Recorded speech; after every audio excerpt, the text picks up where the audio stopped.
I need to do a follow-up story on something we talked about in a different segment. Trump had just ever so casually told a lie or had some moment of, I don't know, delusion. And we covered it. And this was at the National Prayer. No, this was somewhere else. This was during his signing ceremony for the trans athlete thing. And he made up this story of how he had this conversation with Tommy Tuberville. I'll give you the context of that in a second. We now have a response from Tuberville and then a response from Patrick Mahomes as he's preparing to play the Super Bowl this Sunday, being asked about this. It's so strange. On its face, not the most important thing, understandably, correctly, if you're thinking that, but there is a certain point, I think, that needs to be made about how easily Trump just makes things up. It's scary. And if he does it this easily on something that's not that consequential, it should serve as a reminder for on the consequential things how detached from truth he's willing to be. So let me remind you of what he said. Then we'll get to the different responses that are the new info. Pretty embarrassing stuff. While you watch, please do click the subscribe button if you appreciate this channel. And Tommy Tuberville, a great coach. You know, his quarterback was named Mahomes. He was a great college coach. And I said, how good was he? He said, you don't want to know how good. He made me into a great coach. He's pretty good quarterback, right? Yeah, he was very good. Okay, so to you, you might think, Luke, why? If you haven't yet seen this, you might be thinking, Luke, why are you making a deal of this? Okay, cool. He talked to Tuberville about Patrick Mahomes and how Tuberville became a better coach because of Patrick Mahomes, who, if you're not familiar, is the NFL quarterback. And he was a quarterback at Texas Tech University before that. And Tommy Tuberville coached at Texas Tech. The only problem is not at the same time. Okay, so that's what we talked about. And it's whack because Trump just says it. He just goes, you know, I talked to Tuberville and he said it made him a better coach. How would he have said that? You're making it up. They weren't at the school at the same time. Tuberville didn't coach Mahomes. Okay, well then Tuberville has to come out. And this, again, it teaches you, aside from the specifics of this story, it teaches you about the structure that you can look out for how Trump will say something on important things and unimportant things. And then it will then have to be followed by people, even if they themselves know the thing is false because it's about them. So then Tuberville comes out and goes, oh yeah, no, I didn't coach him, but probably what he's thinking of is that I recruited Mahomes. Okay, so that's his claim. We'll circle back on it. Last question. So does this mean, since you used to coach Patrick Mahomes, that you're rooting for the Chiefs at the big game this Sunday? Well, I never even coached him. What happened is I recruited him, and then I left and went to another school. But I've got to be very good friends with him. He's not just a good athlete. He's a very good example for a lot of our young youth across this country. Same thing with Dwayne Johnson, coaching Dwayne at University of Miami years ago. He wasn't, he's a good football player, wasn't a great one, but you could tell he was a perfect gentleman on and off the field. So one of those type of people. But no, I like both teams. Again, I'm not a big NFL person. I like college football more, but I'll probably be pulling for Patrick this week. Oh, very nice. Okay, I'm going to confess I am going to the Super Bowl. I've never been to one before, but Doug and I are going. And I am going to be rooting for the Eagles because even though I don't really love the Eagles, coach, I got to be. Okay, I don't think he's going to watch the show. And if he does, he will have passed my test. But producer Ben, he is a big Chiefs fan. And so what we've done, and I'm going to spoil, but again, I don't think he's going to watch this. What we've done is we always like to make him upset by sort of criticizing the Chiefs. And so we always criticize him for being a bandwagon fan of the Chiefs. Oh, you only like them because they're good. And so we have purchased Eagles merch and Chiefs merch. And if if the Chiefs win, we're going to put the Chiefs merch on and send him a photo and be like, yeah, we're just like you. We love the Chiefs. We've loved them our whole lives. And then if the Eagles win, we're going to send it and go, we told you, go Eagles. So any fans on either team that hears that and upsets you, I'm sorry, but Ben is going to be thoroughly owned. It's going to be great. So with all that being said, so you have Trump saying, Mahomes, he was a great quarterback. He was a quarterback under Tuberville. Tuberville told me the story of becoming a better coach. Impossible, because he wasn't his coach. Tuberville comes out and goes, well, I recruited him. So then you think, okay, maybe Trump heard recruit. He thought coach. I don't know how the made me a better coach thing could have worked out, but maybe it wasn't that Trump was just making up things. But then Patrick Mahomes comes out. CBS Sports reports Chiefs Patrick Mahomes clarifies his relationship with Tommy Tuberville. He did not recruit me. In response to comments made by former Texas Tech coach turned U.S. Senator Tommy Tuberville, Kansas City Chiefs quarterback Patrick Mahomes told reporters he was not recruited to Texas Tech by Tuberville after he claimed to have done so earlier this week. Tuberville, Texas Tech coach from 2010-2012 and now a U.S. Senator from Alabama, took credit for having recruited Mahomes to play college football during an appearance on the Megyn Kelly show. I'm starting to think Tuberville may have fed Trump a fake story. I think they both tweaked the story a little bit. Tuberville had initially corrected Kelly for saying he coached Mahomes, but went on to say that what happened is, and then it's what you heard. Kelly apparently isn't the only one Tuberville has been talking up his relationship to. Maybe he was doing it to Trump as well. So then let's actually see this video of Mahomes. He did not recruit me at the time, so I don't remember if I ever got to meet him or not. It's so brutal. Tuberville goes, yeah, I'm pretty much responsible for this whole Mahomes phenomenon. That's pretty much because I recruited him.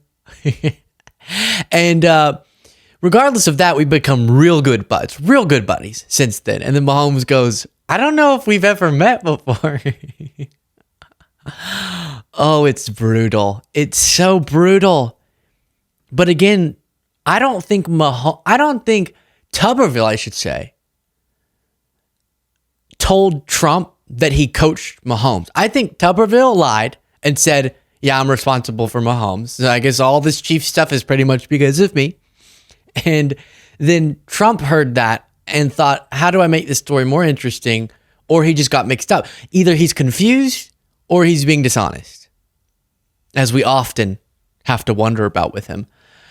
This is a miscellaneous clip, but you have to see it. Speaking of people getting confused or being dishonest, Republican Congressman Buddy Carter went on CNN, and this embodies the almost comedic absurdity, if it weren't so dang serious, of some of these Republicans lying about USAID and other agencies to justify gutting them. Take a look at this. Buddy is his name. Here we go, Buddy. The aid that was the USAID that was cut off should have been cut off. I mean, $15 million for condoms for the Taliban, and sir, whoa, $47,000 to a transgender opera in Colombia. $15 million for condoms for the Taliban? That's what we are. That's what they discovered. I mean, are you conflating kind of things? Are you talking about the $50 million that was supposedly meant for condoms in Gaza? Are you conflating those two things, sir? I am not. This is the type of thing that they're finding, and this kind of thing that we want them to find. There is inefficiency. When you have a government as big and bloated as we have, you're going to find inefficiencies like this, and that's why we need DOGE. That's why we need to identify these inefficiencies. Look, I was born at night, but it wasn't last night. Don't try to pull this over me, okay? And that's what we're talking about here. Wait, before I address what just happened, did he just say I was born at night but not last night? Oh, buddy, that's I don't know about that, buddy, but I will say it's funny how Boris, I hope he emphasizes it's not supposedly $50 million of condoms. False statement that was made by, again, the nature and the the journey of a lie. This is why whoever said that quote, I'll just say I said the quote, not really, but of a lie can travel halfway around the world before the truth can put on its shoes. And if you look at studies about online media, social media, lies, they travel quicker, they garner more engagement, and they get way more eyeballs if you post a lie compared to the truth. Dishonest, misleading material actually catches fire a lot more effectively. It's disturbing. And that's it right there. So Levitt, I guess, is the source of the lie. Someone at DOGE said that $50 million was spent on condoms to Gaza, which was a lie. Just lie. Not really that complicated. And he took that to be 15 million to the Taliban. Okay, Buddy Moore. Does it? Congressman, I got to tell you, $50 million for condoms to the Taliban. The U.S. government apparently procures condoms at about 3 cents each one. That's a lot of condoms. Are you standing by that, sir? We're going to fact check it. We're going to have you back on and ask you about it. That's fine. All right. Listen, I was born at night, but it wasn't last night. But last night, I can tell you, I burned through $15 million of condoms, okay? That's fine. All right. Look forward to that conversation. Representative Buddy Carter, thank you so much. Yeah, I wish Boris, he does a good job in a lot of these interviews, but I wish he would have been a little bit more aggressive, which is, no, what you think you're saying, and this happens in debates sometimes, where someone will say something, and I'll go, wait, I know the lie that you think you're saying, but you're getting the details of your lie wrong. Let me explain to you what people on your side are saying, and then let me explain why it's wrong. It's a very weird thing to do. No, not 15, 50 to Gaza, and that's wrong. But that's how it happens. It just spins out of control. And then what ends up happening, and I've had this happen so many times in conversations, is I'll say, oh no, we're going to see, here's where you got that from. You think that it's 50 million, but it's not, and you disprove it. And then someone who's supportive of Trump, or even if they're not supportive of him, believe some of the notions. I don't know though. I think there's a lot of fraud worthy of getting rid of USAID. There's a vibe, a sense. All right, you disprove that, and this is what happens. You disprove that one claim. I agree. Okay, fine. Condoms, Gaza, gone. Got it. Boom. But I've heard so many things about so many different wasteful, fraudulent USAID things that it just needs to go. But all of those things were distorted, were manipulated, were outright lies in the case of the condom thing. And so you're able to build, this is what conspiracy theorists are able to do, and just dishonest movements. You're able to build an argument and a sort of perception such that essentially no matter which Jenga piece you pull out, it's going to stay standing in the minds of people, right? Because it's detached from any particular bit of evidence, but there's a vibe because so many things have been thrown out there. So now you heard something trans, opera, wrong, Politico thing, wrong, condom thing, wrong, but there's so many flying around. I'll say this often, I do this professionally, meaning I keep up with this, and I've lost track of all the different lies to justify the gutting of USAID. And then they're just lying to our face. Also, CNN reporting President Donald Trump's bid to remake the federal government. Sorry, this is on my phone. I just saw this notification to give you a sense of all this coming in while I'm recording this. Trump's bid to remake the federal government is already affecting some vulnerable populations in the United States, according to nonprofits and healthcare providers who are grappling with delays in federal funding, new rules, and change guidance. A 19-year-old West Virginia resident with intellectual disabilities, for example, was not able to start a job at Goodwill on Monday because a nonprofit group that facilitates employment had not received the federal grant money. You have all these different phrases. They're telling us that it's not happening, and it is, or they're calling that DEI. The delay in receiving its federal funds forced the Appalachian Center for Independent Living, which has operated in Charleston, West Virginia area for 4 decades, to lay off its employment training specialists. We've seen community health centers lose funding. We've seen transportation coordinator at the center which helps West Virginians with disabilities live in their own homes. Again, just reading from this breaking news story. But the point in reading that is at every moment, we're hearing about more. This institution, this support for these folks are losing funding while they look us in the eyes every day and go, no, trust me, nothing that people are relying on is being cut. And this is in the United States too. What I was just reading you was domestic. Not to mention, people are just going to die abroad because of the support we're not giving them with the life-saving medicine, etc. that I told you about. And who's this being run by? Elon, yeah, but also the Wall Street Journal reporting DOGE staffers resign over racist posts. A staffer for Elon Musk's Department of Government Efficiency, whose access to U.S. Treasury payment systems was approved by a federal judge on Thursday, my gosh, has links to a deleted social media account that advocated for racism and eugenics. All this is really serious, but as I have mentioned, I try to package it sometimes in more lighthearted ways so you can keep up with it. But as an example of that phrase is really strange. That advocated for racism. What do you do? Oh, well, I'm a computer. I'm a software engineer. And, oh, really? What are your hobbies? I do racism advocacy, I guess, would be maybe number one. I advocate for racism.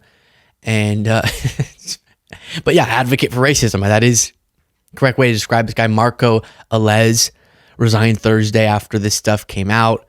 And he's just backed a eugenic immigration policy. He said stuff like, you couldn't pay me to marry outside of my ethnicity and just different things to that effect. So these are the people who have access to all of our most private information. Now he doesn't, but they clearly did not vet effectively the folks who now have so much power and are working with and for Elon Musk.